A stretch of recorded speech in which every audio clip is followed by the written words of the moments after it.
자, 우리가 지난 시간 쭉 보면서 이 세상이라는 건 이 땅이 아니라 온 우주간에 그리스도와 그의 교회를 대적하는 5종류의 존재들이 있다고 했습니다.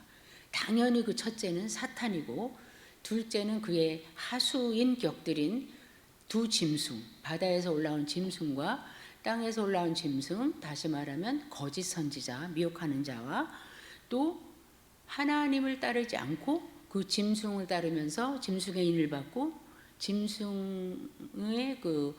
짐승에게 경배하는 자들, 또 하나는 큰 성 바벨론이었습니다. 이 바벨론은 진짜 그 지명을 말하는 게 아니라 언제나 어느 시대에나 그 바벨론은 있는데, 지금도 있는데 어딘지 우리는 모르지만 하나님은 아시죠? 사탄이 활동하는 그 중심지며 그 사탄의 권좌가 있는 그러한 이 땅의 어떤 도시 체제를 말합니다. 그 5종류의 존재들이 하나님과 그의 교회, 그 성도들을 계속 대적하고 있는데, 마지막 날까지. 그런데 지금 우리가 이 후반부에 오면서는 하나씩 하나님께서 진멸하시는 것을 봅니다. 그 예로 16장에서 우리는 하나님의 진노의 7 대접이 쏟아질 때 짐승을 경배하는 자들이 그 많은 심판을 받고 고난을 당하는 것을, 그리고 멸망되는 것을 보았고요. 그 뒤에 이어지는 17, 18장에서는 큰 성 바벨론이 완전히 한순간에 망하는 것을 우리가 또 살펴보았습니다. 근데 그 큰 성 바벨론이 무너졌을 때 그와 관련된 세상의 사람들과 기관들과 체제들이 엄청 많았어요. 그래서 그 바벨론 성이 무너질 때 같이 망하게 된 사람들이 통곡하며 장송곡 같이 소리를 지르면서 울고 부르짖는 장면들을 우리가 또한 보았습니다. 그래서 그들이 저렇게 망하면 우리는 어떡하나, 같이 무역하던 사람들도 우리는 어떡하나, 그 바벨론 그 성에 가까이 가서 우리가 그 배에서 물건을 나르듯이 우리도 거기에 빌 붙어가지고 먹고 살았는데 어떡하나, 우리 단체로 망하는구나, 이러면서 다 온 세상이 애통에 잠겨 있을 때 그 가운데서, 정말 in the midst of 그 상황 가운데서 하나님 하늘에서 음성이 났어요.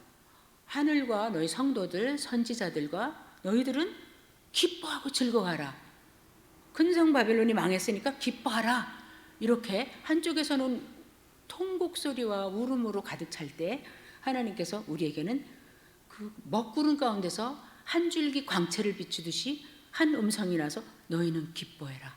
지금 이거 가지고 무서워하고 같이 두려워 떨고 이게 무슨 일이야 할 것이 아니라 너희는 지금 즐거워할 때야. 왜냐하면 하나님이 너희를 위해서 이 큰 바벨론을 멸하시는 거야. 이렇게 말씀을 하셨어요. 자, 그러한 말씀을 듣고 즐거워하라는 말씀의 반응으로 19장 앞부분에서 4번에 걸친 할렐루야 합창이 하나님 앞에 올려졌습니다. 성도들도 합창을 하고 하늘에 있는 존재들도 하나님 앞에 할렐루야로 찬양을 드리면서 영광을 올려드렸습니다. 자, 이러한 장면은 정말 1세기에 그 초대교회에 핍박받고 어려운 가운데 신앙생활하고 예수 믿음을 순전히 지키려는 그 성도들에게 엄청나게 용기를 줬을 것입니다. 그건 우리가 의심할 바가 없는데, 그런데 하나님께서는 이거로 그치지 않으시고 사도 요한에게 또 다른 비전을 보여주시면서 성도들에게 더 큰 용기와 확신을 오늘 주십니다. 그것이 바로 주님의 재림하는 장면입니다. 우리가 사도신경을 고백할 때 늘 고백합니다. 지금 오고는 거의 2000년이 돼도 이 땅에 있는 모든 교회가 모일 때마다, 예배드릴 때마다 신앙으로 고백하는 그 사도신경에 예수 그리스도 그 외아들, 하나님의 외아들 예수 그리스도를 내가 믿나이다. 이는 이러면서 7가지를 내가 믿는다고 말합니다. 뭘 믿는가? 우리는 그리스도의 성육신, 하나님이신데 육신을 취해서 오신 것을 믿는다는 내용으로 2가지가 들어갑니다. 뭡니까? 성령으로 잉태하사, 성령의 능력으로 잉태가 된 거죠. 여인의 태에 동정녀 마리아에서 태어나셨다. 이걸 우리는 믿습니다. 하나님과 동등하신 분인데 이 땅에 오셨습니다. 육신을 입으셨습니다. 근데 육신을 입고 오실 때 성령으로 잉태돼서 처녀 마리아의 몸에서 나셨습니다. 이거 우리가 고백해요. 두 가지. 그 다음에 주님의 고난과 십자가와 부활을 우리가 또 믿습니다 하는데, 본디오 빌라도의 치리하에서 받으신 고난과 십자가에 죽으신 것을 우리가 믿습니다. 세 번째죠. 그 다음에 사흘 만에 죽은 자 가운데서 다시 살아나신 부활하신 주님을 믿습니다. 부활하셔서 40일 동안 계시면서 500여 명에게 보여주시고 하늘에 올라가실 것을 믿습니다. 승천이죠. 지금은 전능하신 하나님 우편 보좌에 다시 그 동등된 그 하나님으로서 보좌에 앉아 계신 것을 믿습니다. 마지막으로 거기로부터, 그 하나님의 우편 보좌로부터 오셔서 죽은 자 산 자를 심판하실 것을 믿습니다. 이게 우리가 예수 그리스도에 대해서 믿는 7가지입니다. 오늘 결론은, 오늘의 본문은 마지막 그곳으로부터 산 자와 죽은 자를 심판하러 하러 오신다 하는 내용이 무슨 내용인가? 제가 오면서 차에서 어머니께 여쭤봤습니다. 어머니는 교회에서 사도신경 고백하실 때 산 자와 죽은 자를 심판하러 오시리라 고백하시면서 머리에 뭐가 상상이 되십니까? 똑같은 질문을 성도님들에게 드려봅니다. 무엇을 상상하십니까? 무엇을 기대하십니까? 어떤 모습을 우리가 기대합니까? 그냥 외워서 말하는가? 오늘 본문은 우리에게 그걸 굉장히 명백하게 알려주실 것입니다. 자, 결론부터 미리 말하자면 재림의 주님은 초림, 처음 오실 때 나는 온유하고 겸손하다 하신 그 주님이 아닙니다. 말구이에서 태어나신 그 주님이 아닙니다. 재림의 주님은 심판주요 승리의 주인으로 오십니다. 만왕의 왕으로 오십니다. 심판하러 오십니다. 산자와 죽은 자를 심판하러 오시리라. 처음 오실 때는 죄인을 불러서 죄사함을 받는 회개를 하게 하시고 회개하는 자를 구원하시려고 오셨는데, 두 번째로 오실 때는 그렇게 했건만 주 앞에 돌아오지 않고 아직도 자기의 길을 가며 사탄의 길을 따르는 그러한 죄인들과 또 그렇게 인간들을 만들어 놓은 악의 세력, 사탄과 짐승과 거짓 선지자, 그 세력들을 완전히 진멸하려고 오시는 겁니다. 첫째 때는 죄인을 불러서 구원하시려고 오셨고, 두 번째 오실 때는 죄인을 심판하러 오시는 겁니다. 자, 그러면 지금 오늘의 본문에서는 재림하시는 주님의 모습을 우리가 볼 수 있고요. 그 모습을 통해서 어떤 분이신가, 속성이 어떤 분이신가, 누구신가를 알 수 있고, 또 그 심판하시고 싸우시는, 전쟁하시는 그 모습을 통해서 이렇게 하시는구나, 이 두 가지를 크게 알 수가 있습니다. 11절부터 보시면 주님은 백마를 타셨고, 11절은 사실 우리 이 전체의 요약이라고도 할 수 있고, 간단하게 말씀하면서도 굉장히 모든 것을 다 포함한 내용입니다. 자, 내가 하늘이 열린 것을 보니, 하늘이 열린 것을 봤어요. 근데 또 보니 백마가 있네.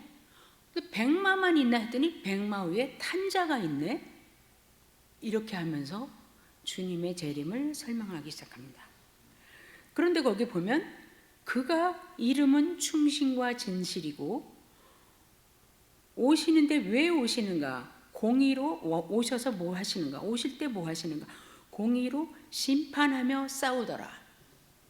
저는 이 심판하며가 앞에 있는 게 너무 즐거워요. 읽을 때. 싸워서 이겨서 드디어 이기셔갖고 우리 심판하더라가 아니라 심판과 싸움이 이게 같이 연결되어 있는 거예요. 오실 때부터 주님은 심판하러 오신 거예요. 뒤에 쭉 가면 이제 우리가 이해가 되는데, 그래서 주님은 이 땅에 오셔갖고 지금 싸우러 오셨는데 막 피가 나도록 싸워갖고 이겨가지고 우리를 구원하시는 분이 아니로 이미 이긴 자로 심판하러 오시는 거예요. 산 자와 죽은 자를 심판하러 오시는 거예요. 그런데 싸운다고 말을 해요. 전쟁을 일으키셨대요. 영어로 말하면 wage a war이에요. 전쟁을 만들려고 오신 거예요. 전쟁을, 없던 전쟁을 예수님이 전쟁을 일으켜가지고 그 전쟁을 도구로 해서 주님의 심판이 이루어진다는 거예요.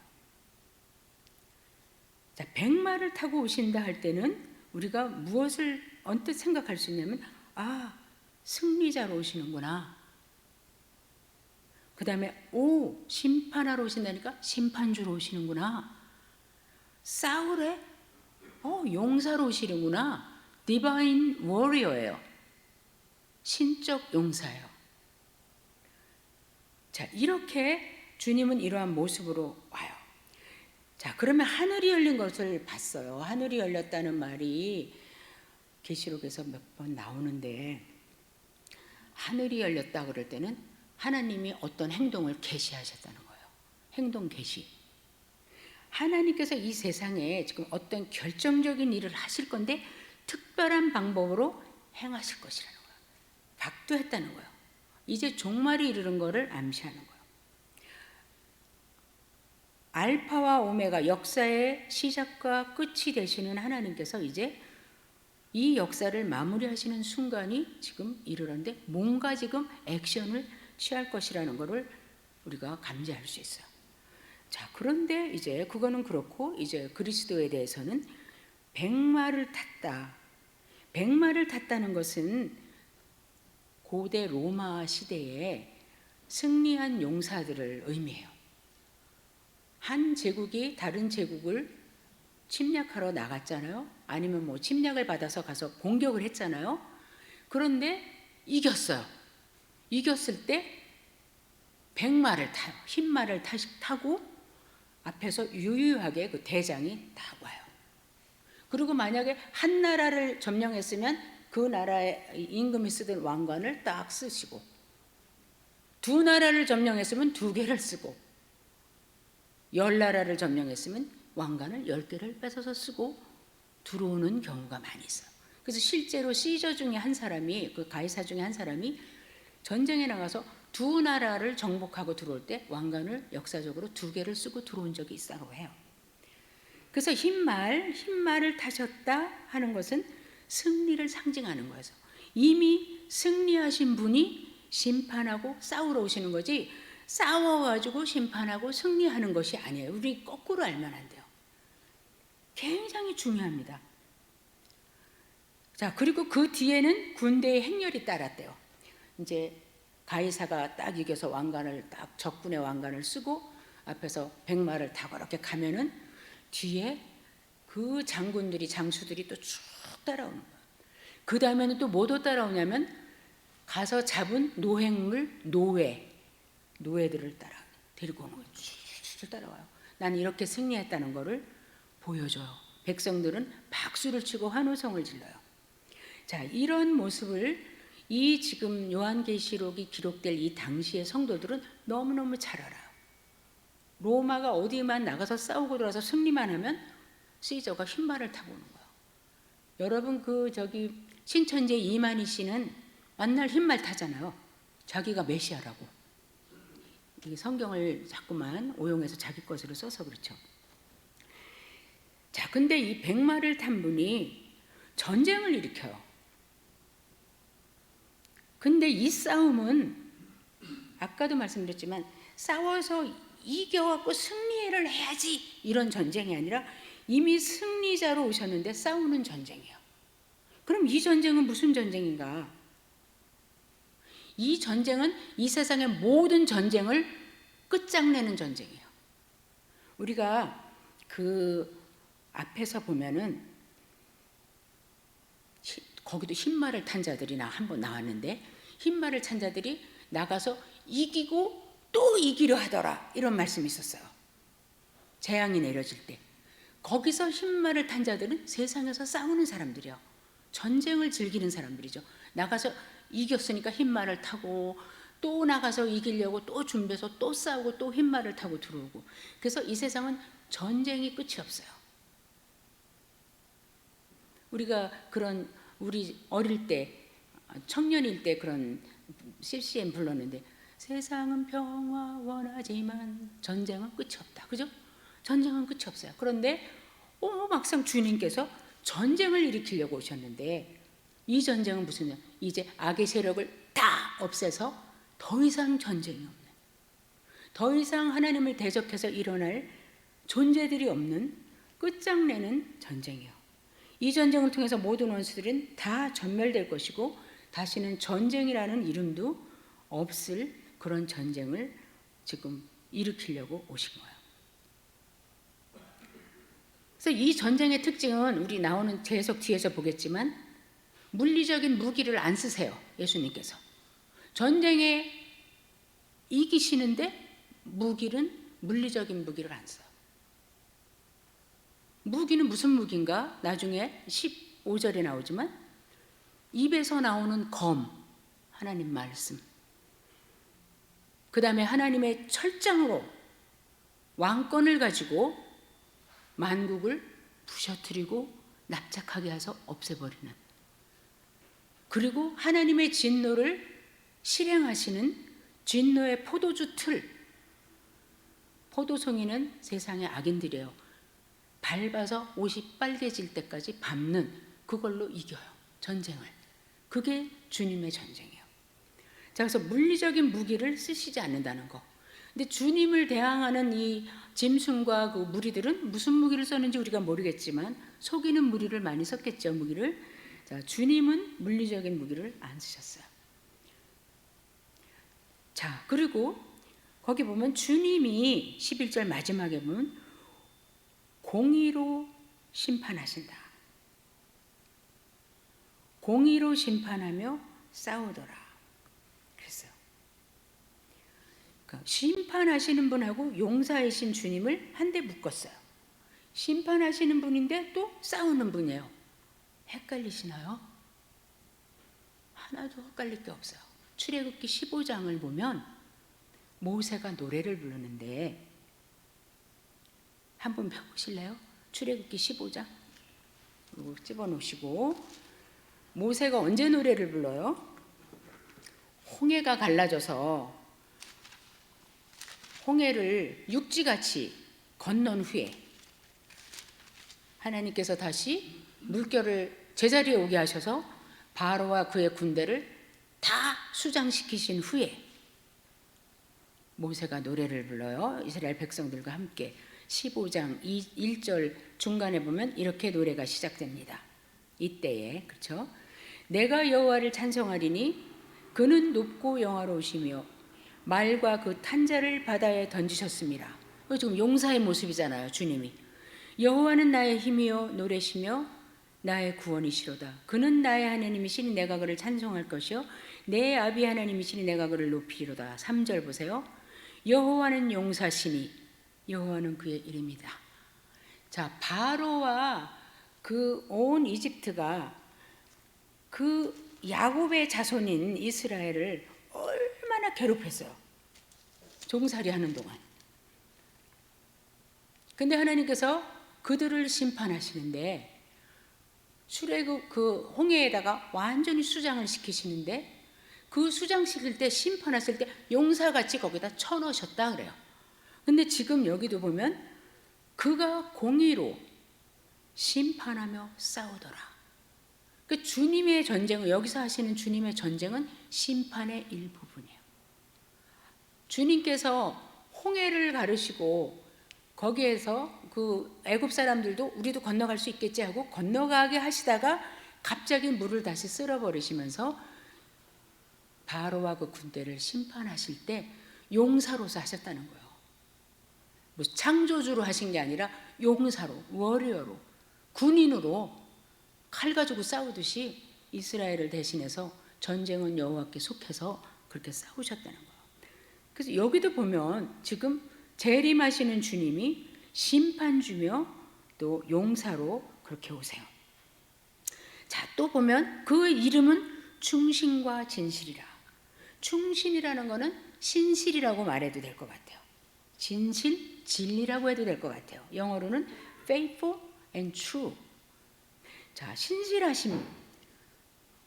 그 오시는데 이름이 아예 신실과 충신이래요.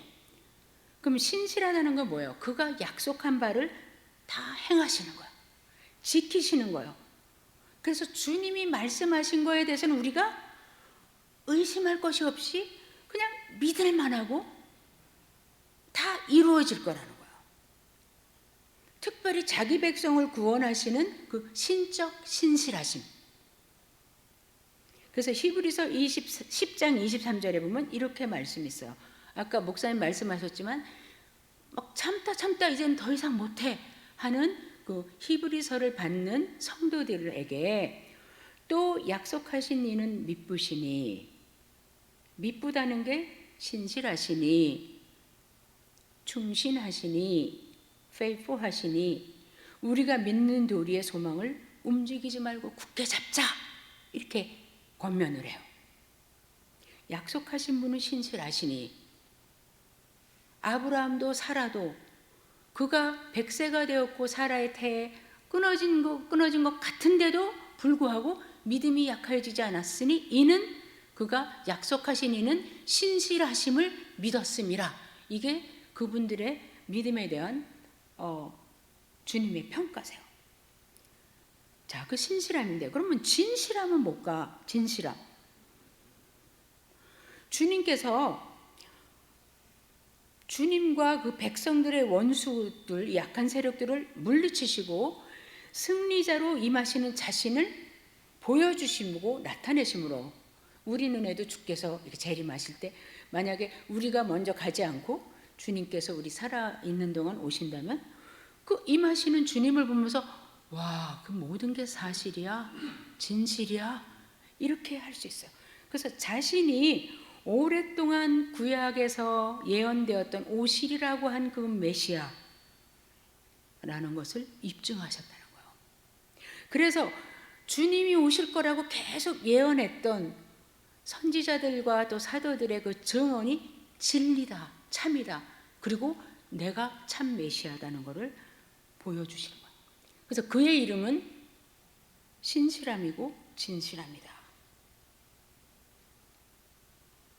우리가 재림의 주님을 만날 때 이 이름이 기억나지 않을 수가 없습니다. 자, 12절에 보면 이제 계속 주님의 모습에 대해서 보여드립니다. 그 눈이 불꽃 같다. 이거는 1장에서도 나왔었어요. 우리가 요한이 본 계시 중에 첫 번째, 요한에게 보여주신 첫 번째 비전이 다른 어떤 모양이 아니라 주님은 너무너무 감사하게도 자기의 영광스러운 모습을 먼저 보여주시고 그 다음에 다른 내용들을 보여주셨거든요. 근데 그때도 요한이 봤을 때 주님의 그 눈이 불꽃 같았어요.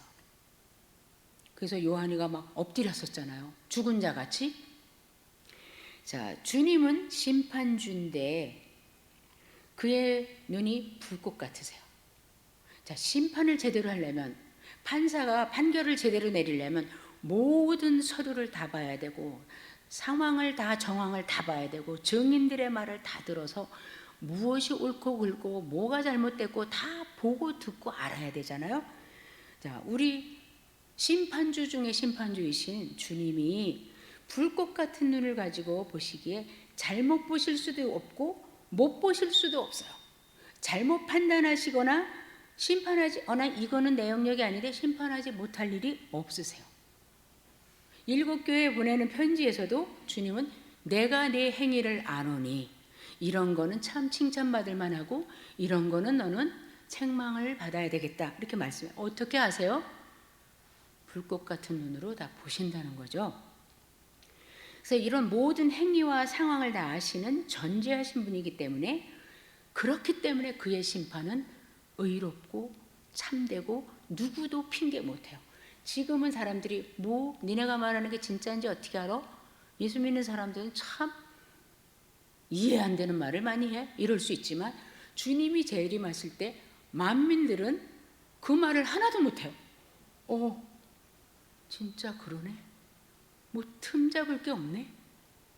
이렇게 된다는 거예요. 왜냐하면 주님을 모든 것을 아시는 불꽃 같은 눈으로 보시고 정확하게 심판하신다는 거예요. 모든 행위와 상황을 다 판단하시고 그에 따라서 판결을 내리신 다음에 여기서 덧붙일 것은 판사는 판결만 내려주는데 우리 주님은 판결을 내리신 다음에 본인이 집행을 하세요.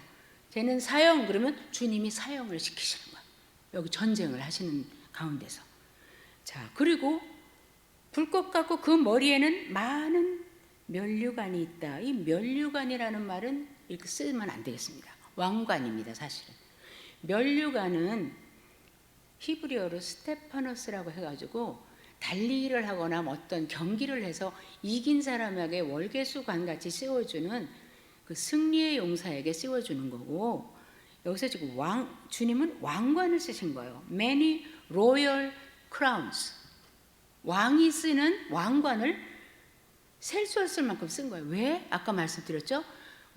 한 국가를 물리쳤으면 왕관 하나 뺏어서 쓸 수 있고, 두 국가면 두 개를 뺏어 쓸 수 있는데, 주님은 만국을 다 치리하시고 만국을 다 물리치시고 부수셨기 때문에 그 만국의 왕이 쓴 관을 다 쓰신 거예요. 그래서 많은 관을 쓰셨더라. 그 머리에는 많은 관이 있더라. 그렇기 때문에 세상 모든 왕들의 관을 다 주님이 쓰셨기 때문에, 그들을 다 제압하셨기 때문에, 승리하셨기 때문에 말 그대로 주님은 만 왕들의 왕이신 거예요. The King of Kings가 되는 거예요. 세상 왕들은 이제 더 이상 왕이 아니에요. 주님의 왕권은, 주님의 통치는 절대적이고 영원해요. 세상의 왕들은 지금 요즘에 대통령들도 마찬가지고 어떤 기간 동안 일시적으로 좀 세력을 얻었다가 또 아니면은 그 세력을 벗는 순간 감옥으로 간다든지 뭐 그런 일이 많잖아요. 그러나 주님은 영원한 왕이신 거죠. 우리 시편에 문들아 머리 들어라, 영원한 왕이 들어가신다. 한 번 왕은 영원한 왕이신 거예요. 자, 그런데 이 왕관을요, 이 왕이 쓰는 왕관을 짐승이 썼었어요. 짐승이 머리가 7이고 뿔이 10개 달린 그 짐승이요, 그 10뿔이 하나씩 다 써가지고 10 왕관을 썼었어요.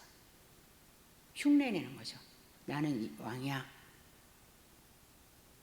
가짜죠. 그러나 그것이 오래 가진 않았죠. 일시적이었죠. 그 주님께서 이제 관을 다 쓰셨어요. 그 다음에 요한께서 말씀하시는 게 또 그 이름 쓴 것이 하나 있는데 자기밖에 아는 이가 없다. 요한도 몰라. 우리도 몰라요. 모르는 것도 있어야죠. 비밀이에요.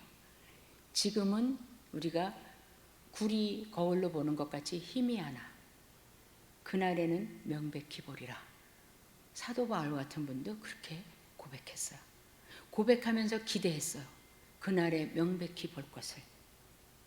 주님을 대면하여 뵙는 날 우리는 그 이름의 비밀과 알게 될 것이에요. 그 비밀을 밝히 알게 되는 그때 우리는 그 기쁨과 놀라움이 있을 거예요. 우리는 또 그것까지도 기대합니다. 13절, 그가 옷을 입었는데 그 옷은 우리 성경에는 피 뿌린 옷이라 그랬는데 피에 담궈졌다가 나온 옷이에요.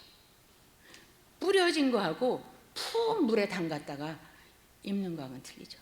물 뿌리개로 물 뿌린 거하고 세탁기에서 물도 안 빠졌는데 꺼내서 입는 거하고는 틀린 거예요.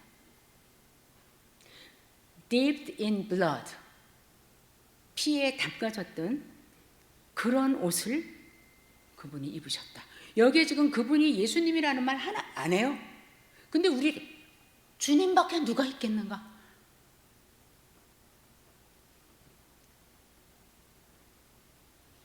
그럼 그 피는 무슨 피인가? 학자들은 두 가지로 의견이 나눠져요. 그 피는 예수 그리스도 자신의 피다.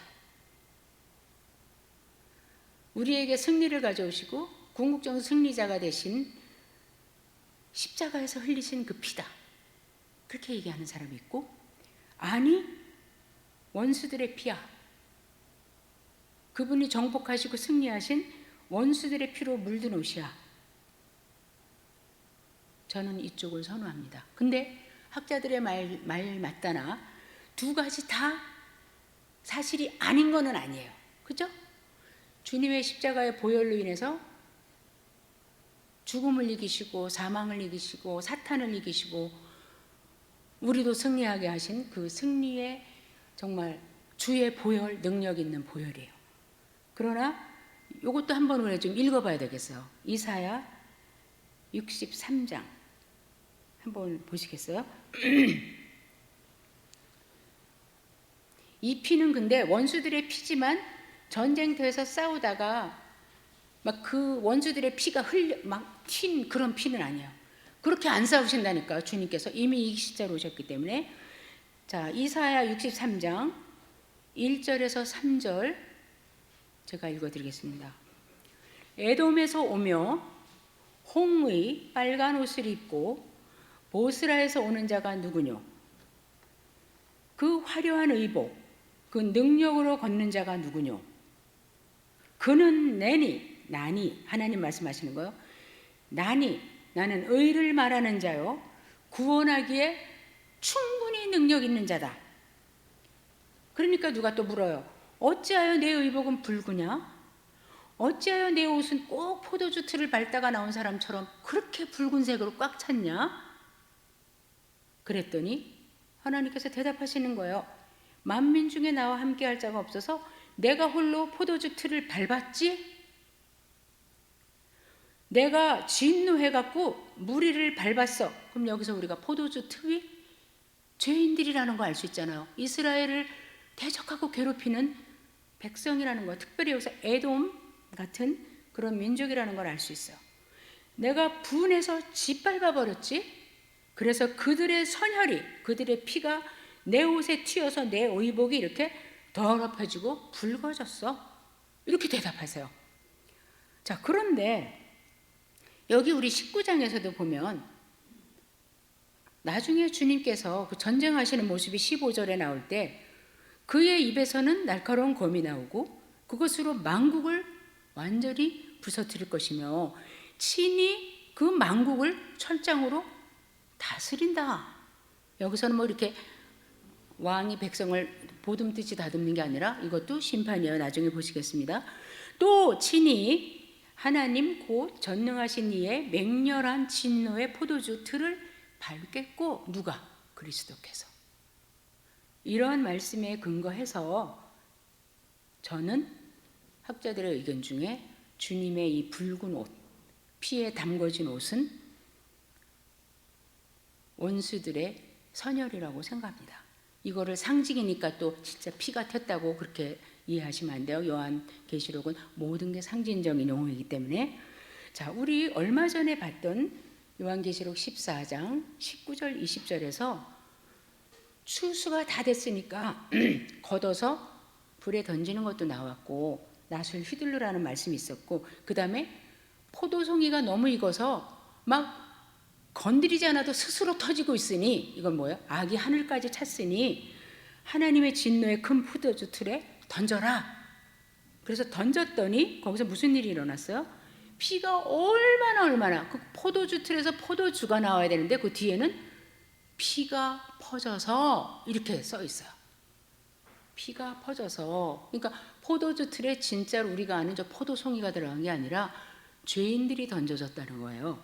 자, 그 틀에서 피가 나와서 어느 정도로 많은가? 높이는 말 굴레까지 이르고 말머리 여기 목까지 이르고 피가 길이로 말할 것 같으면 이스라엘 유대 땅 전체를 덮고도 남을 만큼 그렇게 1660 스타디온이가 그렇게 퍼졌더라. 그렇게 말씀을 해요. 거기서도 보면 진노의 포도주 틀이 나오고 그거는 죄인들이 이제 멸망당하는 장면입니다. 따라서 주님의 옷에 뿌려진 피는 하나님과 그의 백성의 원수들의 피로 이해를 하시는 것이 더 합당하다고 생각이 됩니다. 하나님의 진노로 포도주 틀에 포도를 밟듯이 밟다가 그 많은 피에 그냥 저절로 잠겨서 옷이 붉은 옷이 된 거예요. 이거는 뭘 의미하냐면 하나님의 완전한 승리, 또 그 백성들의 완전한 승리를 말씀합니다. 자, 그 다음에 13절 하반부에 보면 그 이름은 하나님 말씀이라 칭하더라. 아까는 알지 못한 이름이라는데 여기서는 분명히 그의 이름은 하나님의 말씀이라고 불렸더라. 그렇게 했어. 우리는 요한복음 1장 1절에서 요한이 그의 복음서를 시작하면서 이 요한계시록 기록한 분과 같은 분이잖아요. 기록하면서 예수 그리스도를 이렇게 소개합니다. 태초부터 계신 말씀이다. 영원부터 계신 말씀이다. 그분은. 근데 그분이 하나님과 함께 계셨었다. 그 말씀이. 근데 그 말씀이 곧 하나님이다. 너무 정확하죠? 그리고 그는 창조주다. 그거 없이는 만들어진 게 없다. 이렇게 예수님을 소개하면서 요한복음을 시작합니다. 오늘 본문에서는 심판주로 오시는 그리스도를 향해서 말씀이다. 하나님의 말씀이다. 그래요. 자, 심판의 권위를 가지신 하나님의 말씀이요. 그의 음성이 이제 하나님의 음성이고 그의 행함이 여기서 행하는 것이 바로 하나님의 뜻을 행하는 것인 것을 의미합니다.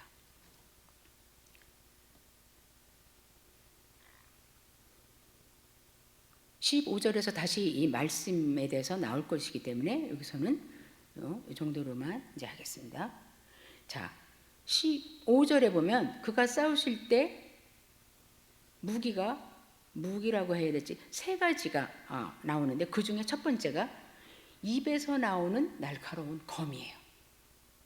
입에서 막 무슨 중국 영화 보듯이 이렇게 칼이 나오는 게 아니라 입에서 말씀의 검이 나온다는 거예요. 날카로운 말씀의 검이 나와서 만국을 부수시고 왕관을 다시 탈취해서 쓰실 건데 그 만국을 부시실 때 피가 나도록 싸우신 게 아니라 말씀이 무기가 돼서 그 말씀이 만국을 쳐 부술 것이다. 여기 우리는 보면 만국을 치겠고 영어로 하면 strike down이에요. 아주 부셔버리는 거예요. 세상의 어떤 핵무기보다 강한 무기예요. 뭐가요? 하나님의 말씀이. 하나님의 말씀이 어떻게 무기를 쓰이는가? 주님은 그 말씀에 근거해서 우리의 죄를 지적하세요. 그리고 그 죄에 대한 대가를 말씀해 주세요. 죄의 삭은 사망이다. 그리고 마침내 그 선포하신 말씀대로 너가 죄인이라 그러고 그렇게 그대로 가면 죽는다고 했는데도 그대로 갔어? 그러면 미리 선포한 그 말씀이 무기가 돼서 너가 그 말씀대로 죽는 거야. 에덴 동산에서처럼 먹으면 죽으리라. 미리 말했어. 먹지 마라. 먹으면 죽으리라. 먹었어요?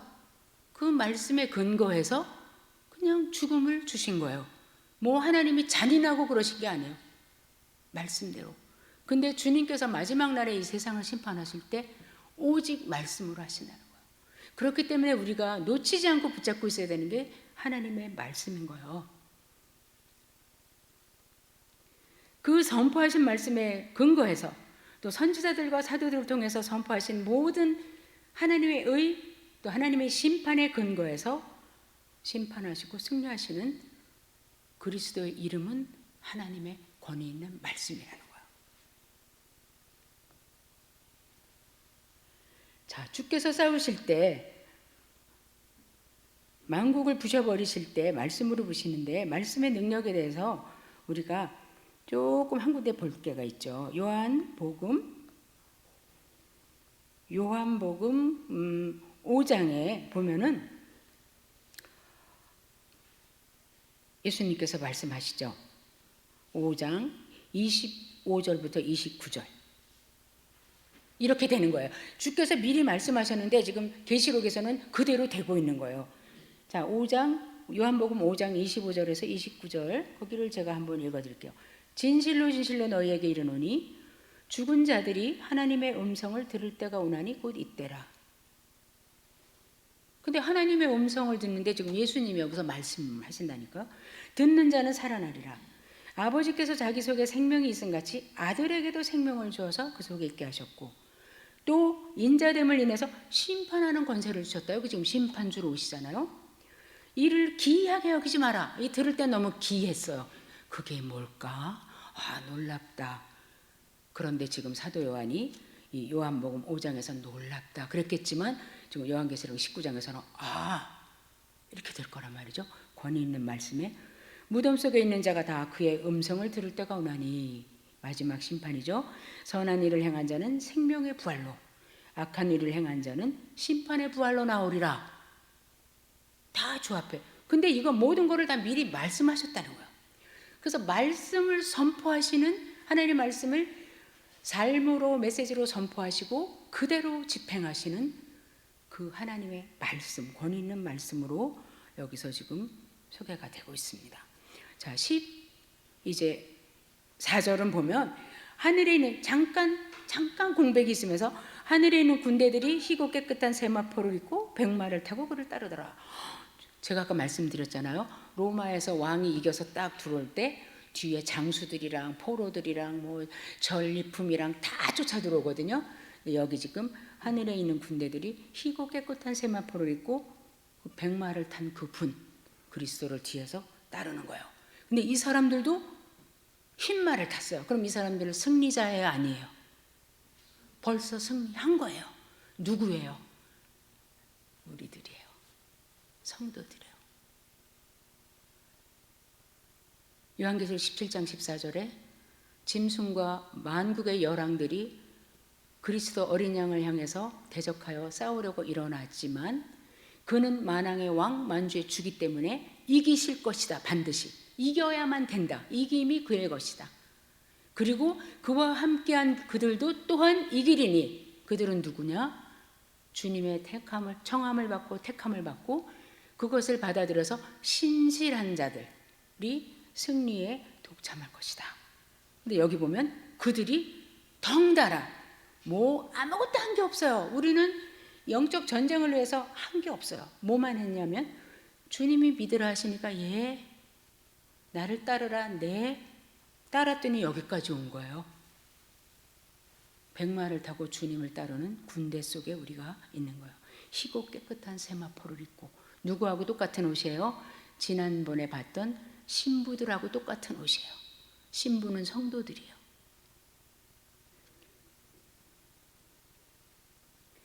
자, 말씀으로 이제 부수시고, 그 다음에 두 번째, 철장으로 만국을 다스리실 것이다. 그냥 이거 철장으로 다스릴 것이다 그러면 그냥 살짝 온유하게 다스려 주시는 것 같잖아요. 근데 왜 철장으로 다스리지? 그럴 수 있잖아요. 그럼 어딜 봐야 돼요? 시편 2편을 보셔야 돼요. 시편 2편 8절 9절. 메시아에게, 예수님에게 성부 하나님께서 하시는 말씀이에요. 내게 구하라. 내가 열방을 유업으로 주리니, 만국을 다 주신다는 거예요. 내 소유가 땅 끝까지 이르리로다. 그러면 무슨 재산을 주신 것 같잖아요. 왜 주셨어요? 내가 철장으로 저희를 깨트리며 질그릇같이 부수리라. 말이래. 하나님께서 아들 예수 그리스도에게 열방을 유업으로 주시면서 너가 심판을 해라 하는, 심판하는 권세를 주실 때 내가 철장으로 저희를 완전 깨트리는데, 그 깨트림 당함이 모양이 어떤가 하면 질그릇, 장도 항아리를 철 방망이로 두드리는 것 같이 부서지리라. 이 말씀이에요 지금. 그래서 주님께서 만국을 심판하실 때, 전쟁을 하실 때 입의 말씀으로 일단 이렇게 하라고 이미 복음을 전했고, 너는 안 들었고 복음을 배척할 때는 이런 결과가 온다고 했다.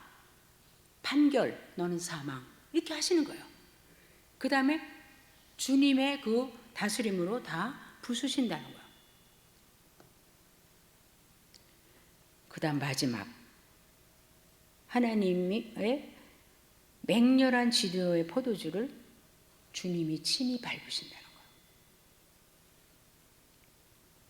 왜? 하나님께서 갚으시는 거죠. 공의로. 요한계시록 16장 4절에서 6절 보면 주님께서 너가 성도들의 피를 그렇게 흘렸으니까 그 모든 마시는 물을 피로 변하게 하시면서 하신 말씀이에요. 너도 마땅히 그 피를 좀 마시는 것이 합당하지 않니? 이렇게 말씀하신다. 성도들에게 세상에 행한 바를 하나도 잊어버리지 않고 다 행해 주시는데, 특별히 성도들에게 이 세상이 또 악한 세력들이 행한 일들은 하나님의 맹렬한 진노의 그 포도주 틀로 들어가는 일이라는 거예요. 네, 이런 말씀을 하면서도 항상 마음이 조금 무거운 것이, 그러면 모르고 그러는 사람도 많은데, 제가 23살까지 주님을 몰랐던 것 같이 모르고 대적하고 주의 이름을 비방하는 사람도 있을 텐데, 그러면 그러던 사람이 여기 와 있는 것처럼 너는 어떻게 해야 되겠는가? 전해줘야 되지 않나? 꼭 우리 교회까지 모시고 안 와도 이런 말씀이 진리입니다. 이런 말씀은 분명히 이루어지고 있고 이루어집니다 하고 가르쳐는 줘야 되지 않을까? 들을 기회는 줘야 되지 않을까? 들음은 믿음에서 난다. 믿음은 하나님의 말씀을 들을 때 믿음이 생기는 거다 그랬는데, 자, 그럼 이제 마지막으로 아주 파이널 포인트예요. 16절.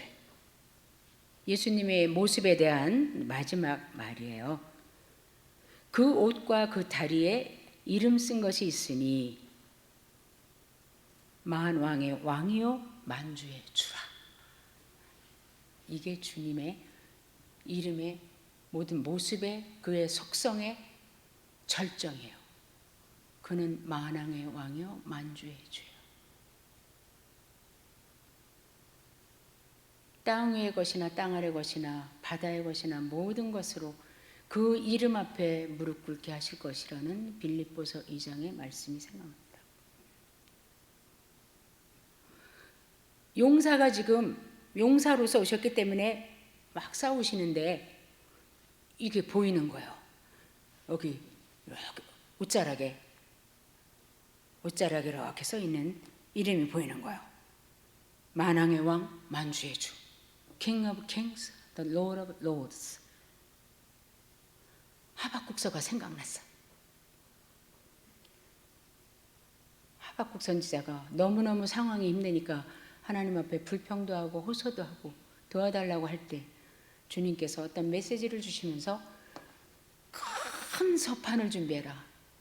넓은 널판을 준비해서 거기다가 달리면서도 말에로 막 달리면서 쓱 지나가면서 읽어도 읽을 수 있는 말로 기록해라.